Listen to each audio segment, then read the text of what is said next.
remember freedom fighter Durgabai Deshmukh, who was born on the 15th of July 1909 in Rajamundry, Andhra Pradesh. A public activist for women's emancipation, she founded the Andhra Mahila Sabha in 1937. She was also the founder chairperson of the Central Social Welfare Board. Seeds of social reform were sown early in Durgabai's mind, and she became conscious of the injustice suffered by women in all strata. Perhaps this was due to the fact that the social reformer Kandukuri Vereshalingam was a close friend of her grandfather. Durgabai met Mahatma Gandhi when she was just a 12-year-old. She had collected money for the nationalist movement along with a few volunteers, and when she came face to face with the Mahatma, she gave her gold bangles as well on his request. This was a turning point which further kindled her spirit of selfless service and patriotism. A lawyer by profession, Durgabai fought against the system of child marriage and dowry and the harassment of widows in the name of customs, although she herself was married at the age of 8. Durgabai was a persuasive public speaker and was imprisoned during the Salt Satyagraha. She came to understand the pitiable conditions of women criminals and wished to arrange free legal aid for them. This gave the impetus to the Free Legal Aid Center of the Andhra Mahila Sabha in Hyderabad, particularly to help unlettered women of all classes. Durgabai realized that lack of education impeded women's progress. This impelled her to lay the foundation for adult education programs, which were taken up by the government of independent India.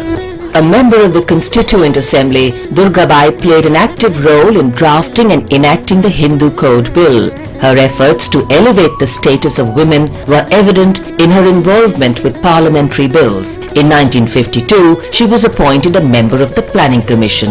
In 1953, she became the chairperson of the Central Social Welfare Board. In 1959, the government appointed her chairperson of the National Committee on Education. Durgabai received many accolades, including the UNESCO Peace Award, Padma Vibhushan and the Paul G. Hoffman Award. She died on the 9th of May, 1981. We also remember independence activist Shankar Khude, who was born on the 15th of July 1918 in district Sangli, Maharashtra. Shankar took part in the Quit India movement and was arrested on the 13th of October 1942 for his role in sabotaging the government's communications. He was sentenced to 18 months rigorous imprisonment. Serving his term in the Hindalga Central Jail in district Belgaon, Karnataka, he died in police custody in December 1942 on account of severe torture. We also remember nationalist Sidu Bhiwa Pawar, who was born on the 15th of July 1902 in district Satara, Maharashtra. Sidu Bhiwa took part in the Quit India movement in Katav Taluk, Satara. On 9 September 1942, he joined a demonstration of more than 2,000 people under the leadership of Parshuram Gharge. Singing patriotic songs and shouting nationalist slogans, they marched on to hoist the tricolour on the court building. The marchers were stopped by police officials and on refusal to disperse, they were fired upon. Sidu received a serious bullet injury and succumbed in hospital on the 30th of September 1942. We also remember Indian National Army member Muhammad Khan, who belonged to the Punjab region. Initially a soldier in the British Indian Army, Khan joined the Indian National Army in Malay in 1942. He served as a soldier in the reinforcement group and fought the British in Burma and was killed at the battlefield on the 15th of July 1944.